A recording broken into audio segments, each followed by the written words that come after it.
Ηρακλής, ήρωας στραμμός, μύες απρατσάλι, γενναίος και ισχυρός. 12 άθλοι σκληροί και βαρδοί, μα το συγχερτώσει δύναμη στην ζωή. Η άντοξη του, η ευηλικησία, εγώ δεν απόσωσβη διατροφή και υγεία.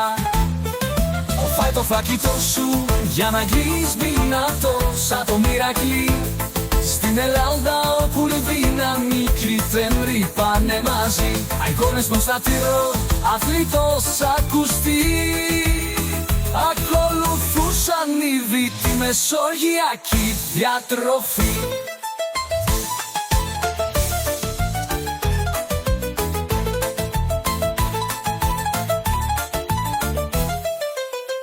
Χελικά πολύχρωμα, γεύσεις έρτινα γεμάτα βρακτικά συστατικά για ήρμες ζωές, ρε φωτιά, φακές, ψωμί ολικής. Ένα γευστά φεουί για αντοχή μαγικής.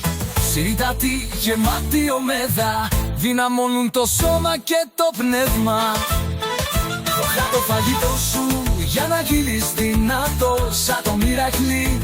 Στην Ελλάδα όπου οι δύναμοι κυτεύουν πάνε μαζί. Αγώνες προστατηρών, αθλητός ακουστή. Ακολουθούσαν ήδη τη μεσογειακή διατροφή.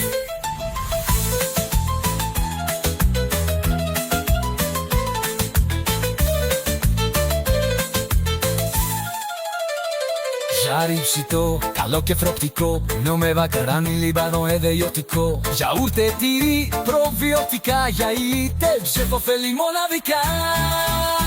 Ελαιόλαδο, τυρός χρυσός, προσνοτεύει καρμπά και κόκκαλα δυνατός.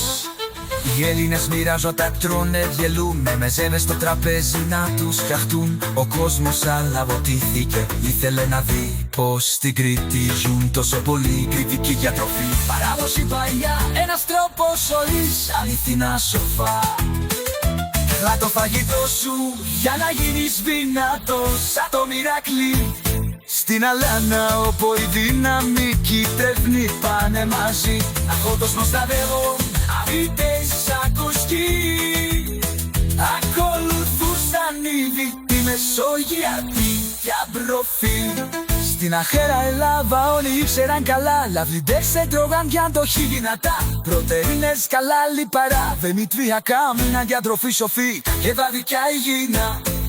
Αν θέλεις λοιπόν δύναμη και μακροζωία, φάε σαν Έλληνας και θα έχεις εξία.